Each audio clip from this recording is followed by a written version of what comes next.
Hey guys, so this is the random questions tag that I took from Blair's channel, JuicyStar07. I'm sure you already follow her, but I won't be answering all 17 questions that she has come up with because some of them I personally don't think they're that interesting and they don't really inspire any interesting answers. Yeah, so it's Friday night and I should be going out, but instead I am sitting at home filming a YouTube video because firstly, I love you guys, but also because I have no money to go out. So I figured I might as well do something semi-productive and not feel like such a loser. So this seemed like a good option. Okay, so question number 1. How did you get your YouTube username? Yeah, my YouTube username is a bit stupid, I guess. Shampoop118. I actually made the name when I had no intention of like setting up my own channel or anything. It was purely just to be able to subscribe to other people, and basically half of it is my last name. I guess that's pretty easy. It's pretty easy to guess which half is my last name, right? Because, you know, surely my last name isn't Poop. But yeah, so I thought it was like a, I don't know, fun play on words to change. Ow! Oh my god, I just realized I cut my thumb, like when I was reaching for these boxes to put my camera tripod on. Ow, it's like skin's peeled off. So yeah, it's like a play on the word shampoo, obviously, like Shampoop, and 118 is just a combination of numbers that form my birthday. So yeah. Number 2, if you could change your name to anything, what would it be and why? I do have quite a few like names that I like. I used to be obsessed with like thinking of what I would pick as my middle name, because I don't really have a middle name. My official middle name is my mom's maiden name, like her last name, but it's kind of misleading because it looks like I have 2 last names, and so people might think I'm married. So like, I don't know, recently my mom wanted me to think of a middle name to officially change it to, but like I ended up just not following through with it because it's kind of weird thinking of a name in the middle of your, like when you're, well, not middle of your life, but when you're already like 21 years old. It's hard to like identify with a random name that you didn't grow up with. So I would apply that same sort of concept to changing my first name, because I just wouldn't be able to like adapt to a new name because it's sort of tied in with your identity. So I wouldn't change my name, and I'm pretty happy with my name, which is Stephanie. I just realized in my last video, because someone asked me what my name was, and I actually realized that I never actually told you guys my name. So it's Stephanie. Hello.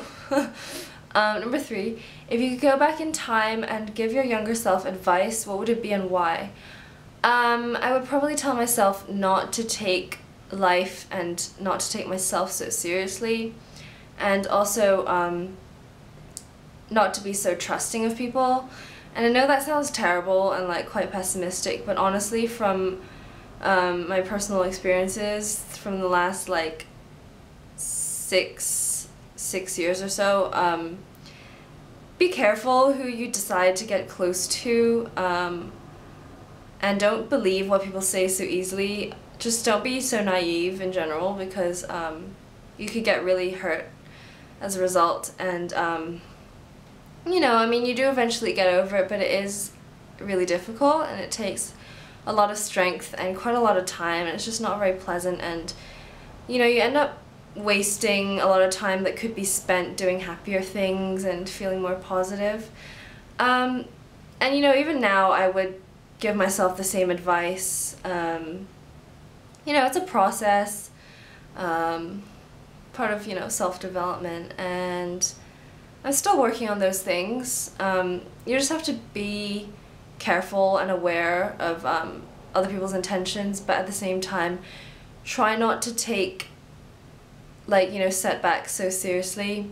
I mean, you have to like face your emotions in order to really push through them and not just like pretend that you're okay, but at the same time, you know, life goes on and there are a lot of positives as well as negatives, and you should just try not to dwell unnecessarily on the negatives.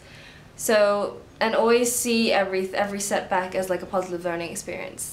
As cliche as that sounds, it's definitely very good advice. So yeah. Number 4, how old were you when you first learned to blow a bubblegum bubble? I think I'll skip that question because I really don't know. Number 5, what did you want to be when you were little?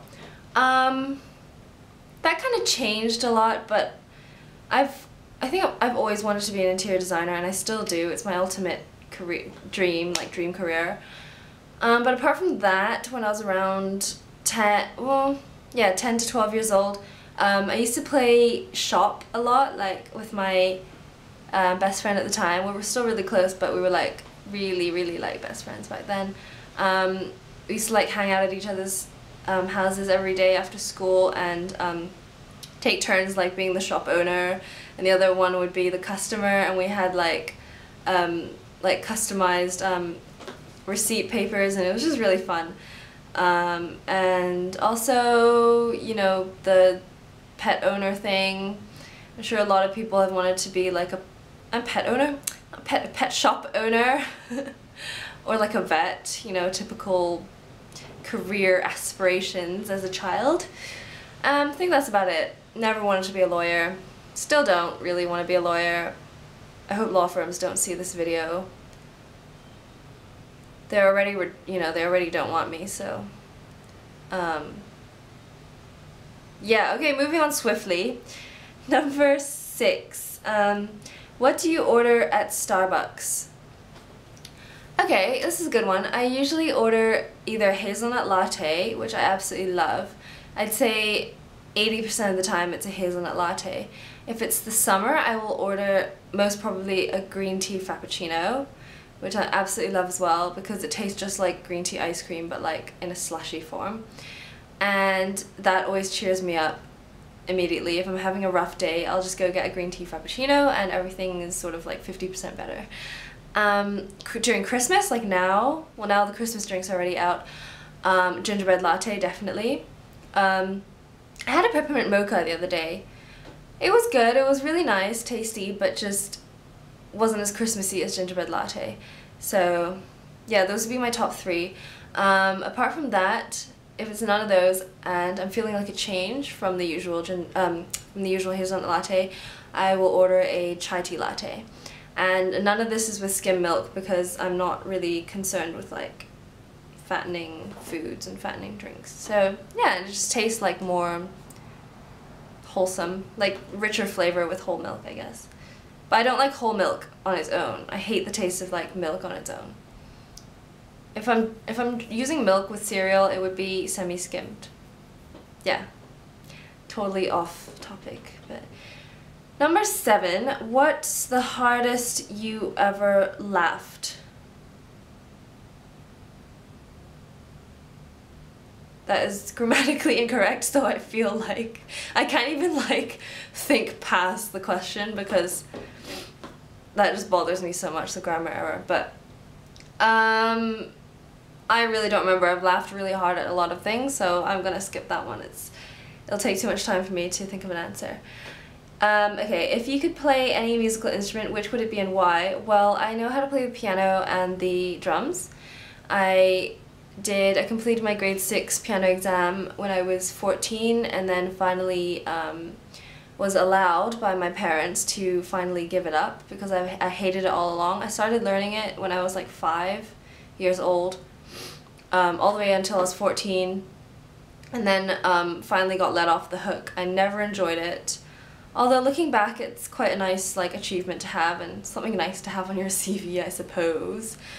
And I don't know, if I had a child, which I will, I think piano is a good thing to get them into because it really does train another side of your brain, like coordination and also like discipline, I guess. But that discipline part didn't really work on me because I'm like still not disciplined at all. What's your favorite thing to do when you're upset? Well, as mentioned before, either get a green tea frappuccino from Starbucks if I'm near one, or blast some music, either like really positive, like clubbing music. Like at the moment I'm loving Club Can't Handle Me. Yeah, that's really uplifting.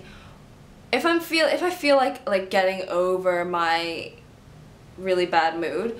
Or if I just feel like dwelling, then I'll play some like really emo music or some like depressing like love music. But that's never a good idea. I've had enough of the whole like dwelling thing for the last 3 years, so yeah. Or I go for a drive. That's really relaxing and it sort of keeps your mind off things because you have to focus on the road in order to like not crash. No, I'm just kidding. I'm a pretty good driver, but the roads in Hong Kong are really narrow. That's my excuse. I have to check the time. Oh, this is really long. I think I'll have to do a part 2. Or let me just skip. Okay, let's skip some questions. What is one food you cannot live without? Well, there are a few. I would say dim sum. I absolutely love dim sum. Ice cream, maybe. Cream cake. Fruit cream cake. Can you tell I'm a fatty? Yeah. What else? I don't know. I love sausages. They're really unhealthy and kind of gross, but I love them. Okay, favorite dessert? Green tea ice cream or tiramisu? Or frozen yogurt, but it has to have mochi in it, like the mini mochis, otherwise I'm not keen. I usually have frozen yogurt with, like the original flavor one, with the mini mochis and Oreo, like Oreo crumbs. And sometimes if I really have a sweet tooth, I'll add like condensed milk, which is a really like Hong Kong topping. Like, it's like a sauce, like condensed, you know what condensed milk is, right? Yeah. But it's like really Hong Kong style and it works really well with frozen yogurt. Would you rather have the superpower to read minds or to be invisible? Definitely to read minds.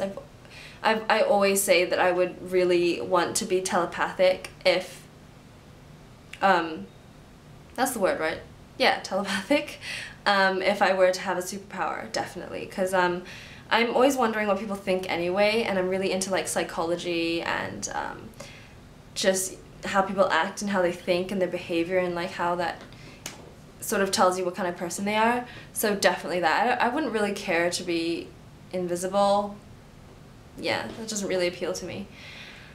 What did you do for your last birthday? I had a dinner on my actual birthday with my boyfriend, and then a shared birthday party with 3 friends.